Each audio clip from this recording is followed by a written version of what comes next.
જીવન જી નહીં રે જવા દઉં આજ વનમાં રાતલડી રાખું રે વનમાં રાતલડી રાખું રે ઉતરી જો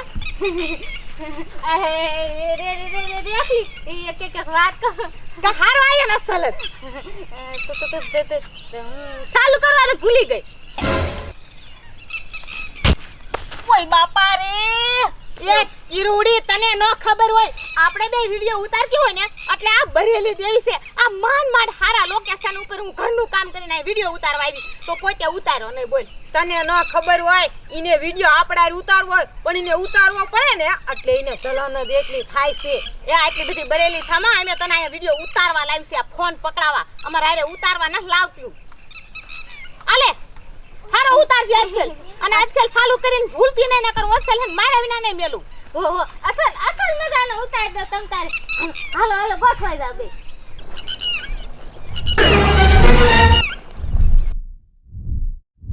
Oh no!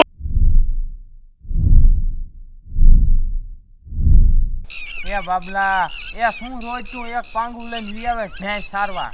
એ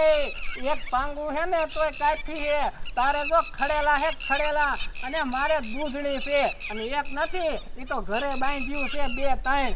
એ તો મારા રોયા ઈને લઈને આવતો હારે હારે એ લઈને આવું ને તો જ મને બેઠો ને બેહવાનો છે ને ધોડા કરાવે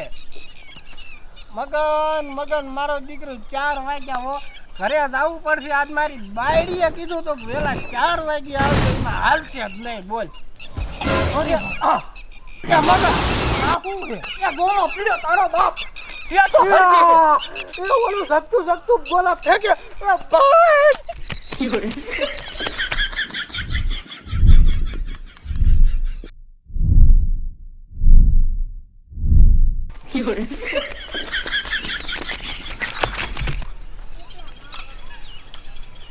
ભાઈ આથી ચાલુ હતું મુઈ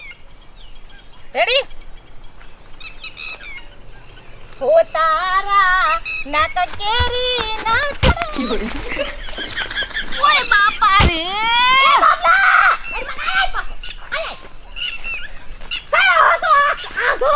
એ ભટકેલું એ સાઈડ માં રહેતા હો એ એક તો મારા રોયા તું કોકનું સાંભળતો ખરો એ બાડો છો અને બિચારીને પાડી દીધી અને ફોન ને કાઈ ન થયું ને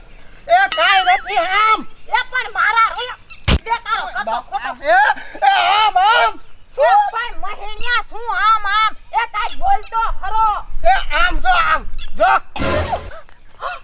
અરે બાપ રે એ બાબલા આ શું હે એ સી ખબર એ આ તમાર બાપા જનાવર છે ભાગો દોડા એ છોડી એ તને હું કાયમ કહેતી હતી કે આ ઝાડવા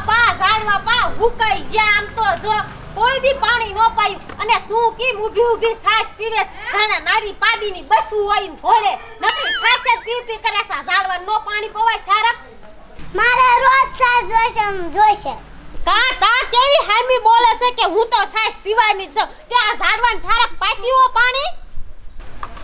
એ આમ તો જો એ તું શા વાહે સડી ગયો ટપક ચાર પગે એ આ તારા બાપાને મે કીધું તું કે આજ 4 વાગે ને હતા ભેંસુ સારીને વી આવજો પણ આઈ જા અહીંયા નિયા રે હજી નો આયા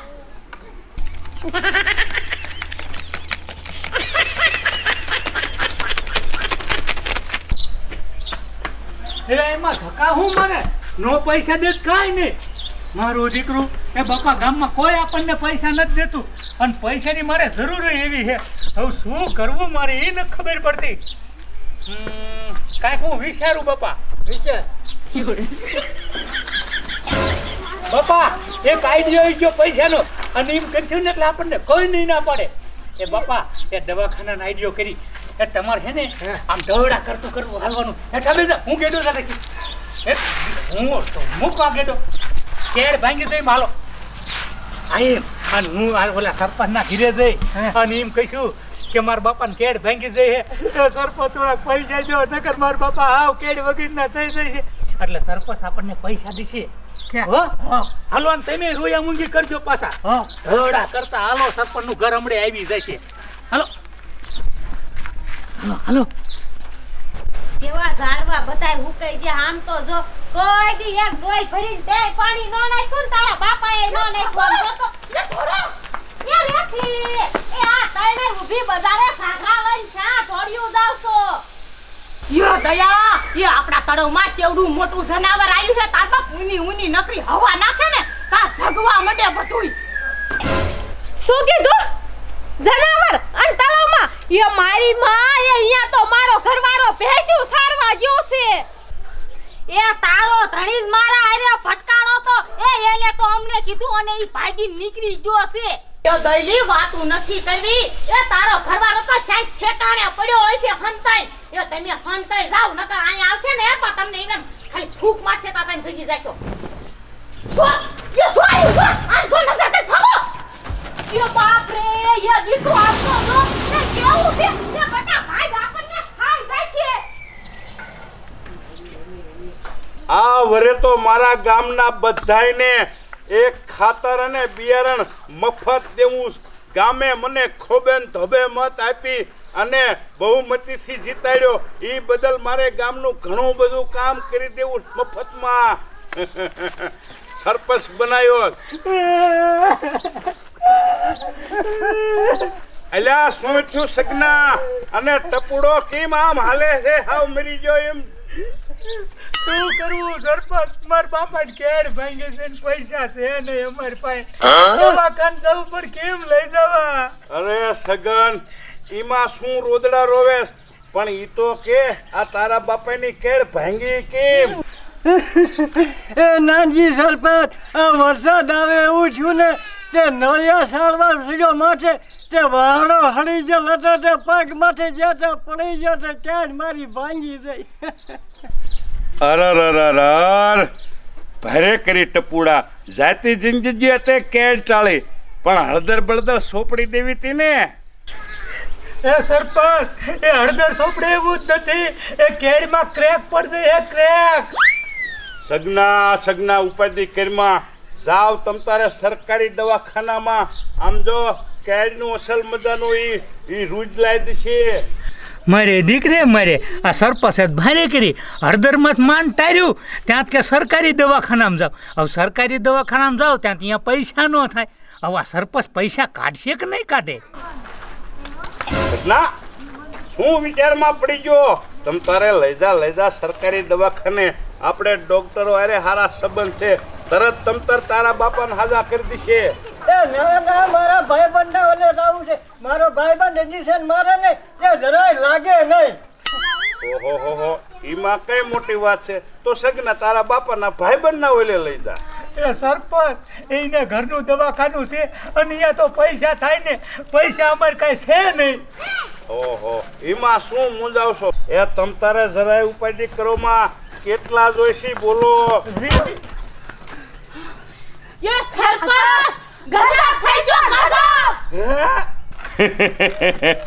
ગજબ એ ગદબ નો કહેવાય એને રજકો કહેવાય અને વાયો હોય તો ઉગે ઈમાં શું થઈ ગયું એ ગજબ નહીં એ ગજબ થઈ ગયો ગજબ કાઈ હું રજકો વાઢવાનું નથી કહેતી એ ગામમાં મોટો અનરથ થઈ ગયો અનરથ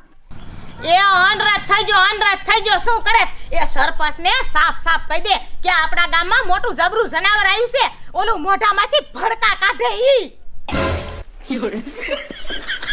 તો ઈ ઓલું ડાયનાસોર કહેવાય આ મોઢું ફાડે ત્યાં ભડકા થતા એ હા સગના અને કેવું બે પાંખું વાળું અને બેહેને કરા ફૂ કર્યો ને તા તો કેટલો ભડકો નીકળ્યો અમે તો માન ભાગીને આવી ગયું અને એ આપણા ગામમાં આવે છે ગામમાં એ હા એ બાપા ભાગો બાપા અલ્યા પણ એ ટપુડા તારી તો કેડ ભાંગેલી હતી ને મારા બેટા ખોટા આયા એમ કરીને સરપંચ કે કાબડિયા પડાવવા આયા હે એ છોડી તું હાસુ કે આવડું મોટું જનાવર છે એ સરપંચ બાપના હમ બસ એ બાબલો હોતે ભારજો મગનો ભારજો અને અમે તણે તો માન જીવત્યું આવ્યો અમારમાં ધડકો નાખ્યો જ ને તો ન્યા રેખા થઈ ગયું હોત અરર તો આ જનાવરનું કરવું શું આપણે એ સરપંચ કાઈ કરો ને નકર તો આપણા ગામમાં આવ્યું ને એ જોઈ ભાગો એ ભાગો બાપા ભાગો જો આ ડાયનાસોર છે તો બેસી જઈશું પણ સરપંચ કાલે આપણને મારી તોડ નાખશે એ બાપા એ સરપંચ તો આજ ને જ વહી તો એ ભાગો ને કરા સરપંચ મારશે અને કા ડાયનાસોર મારી નાખશે લે ઉભા રહ્યો મને લેતા જાવ મહાણિયો